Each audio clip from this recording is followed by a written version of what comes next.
ये दो तरीके से इलेक्शन कमीशन काम कर रहा है। फर्जी वोटरों का नाम इलेक्टोरल लिस्ट में लाना। ये कहा जा रहा है कि महाराष्ट्र में बहुत सारे फर्जी वोटरों का नाम इलेक्टोरल रोल में लिया है। सिर्फ इन्हीं डॉक्यूमेंट्स को दिखाना पड़े जो इलेक्शन कमीशन ने जो बोले हैं, तो फिर 80% लोग जो हैं वोटर्स लिस्ट से बाहर हो जाएंगे। बिहार में कितने लोगों के पास बर्थ सर्टिफिकेट्स होते हैं, तो पता लगा था 3% लोगों के पास ही होते हैं उनको। प्रशांत जी, हम जानना चाहेंगे बिहार में अभी चुनाव आयोग द्वारा जिस तरीके से वोटर कार्ड के सत्यापन का एक आदेश आया है, उसके कानूनी पहलू और संवैधानिक पहलू क्या है, वो हमारे दर्शकों को आप सरल शब्दों में बताने की कृपा करें। देखिए, इलेक्शन कमीशन ने ये बोला है कि हम एक इंटेंसिव रिवीजन कर रहे हैं वोटर्स लिस्ट का, जिसमें वो कह रहे हैं कि 2003 के बाद जो लोग एनरोल हुए उन सब का हम फिर से, मतलब पहले उनको हम वोटर्स लिस्ट से हटा देंगे, फिर उनको वोटर्स लिस्ट में वापस आने के लिए कुछ डॉक्यूमेंट्स, उन्होंने 10 डॉक्यूमेंट्स की लिस्ट दी है।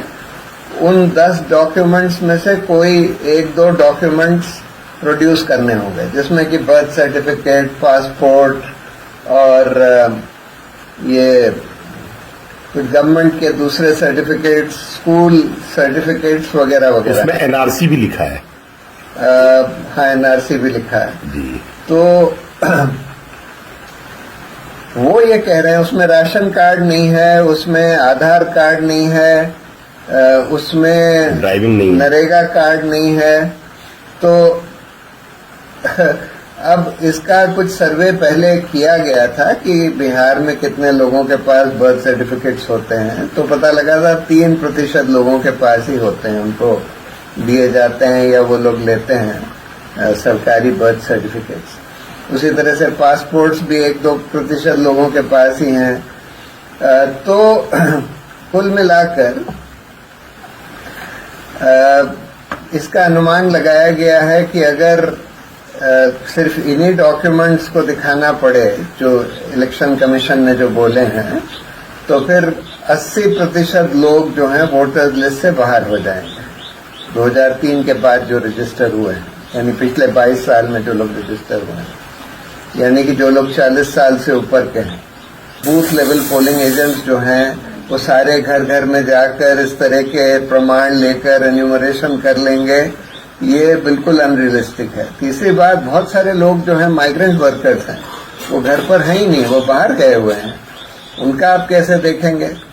तो देयरफॉर इफेक्टिवली इसमें ऐसा लगता है कि 60, 70, 80% लोग वोटर्स लिस्ट से बाहर हो जाएंगे अगर इसी तरह से चलाया गया। तो ये जो है, ये पहली बात तो जो इलेक्टोरल रजिस्ट्रेशन रूल्स हैं, रिप्रेजेंटेशन ऑफ पीपल एक्ट है, उसके भी खिलाफ है।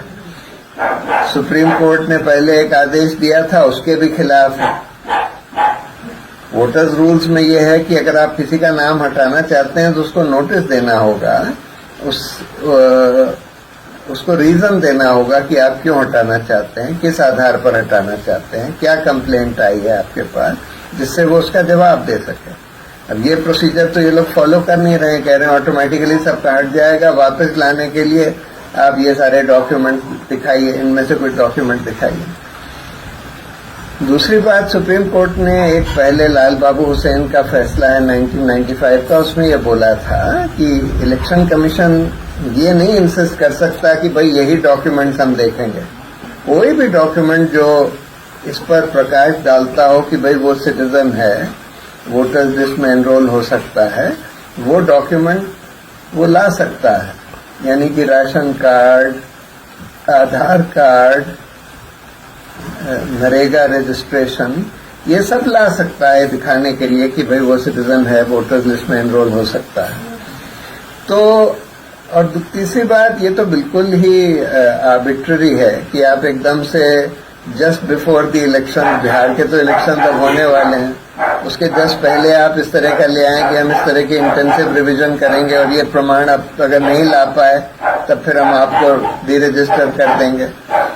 ये तो बिल्कुल ही आर्बिट्ररी है। तो एक ऐसा ड्राइव जिसमें 80% वोटर्स के वोटर लिस्ट से बाहर हो जाने का अंदेशा हो, ये कदम उठाया ही क्यों गया? इसके पीछे इंटेंशन क्या हो सकती है?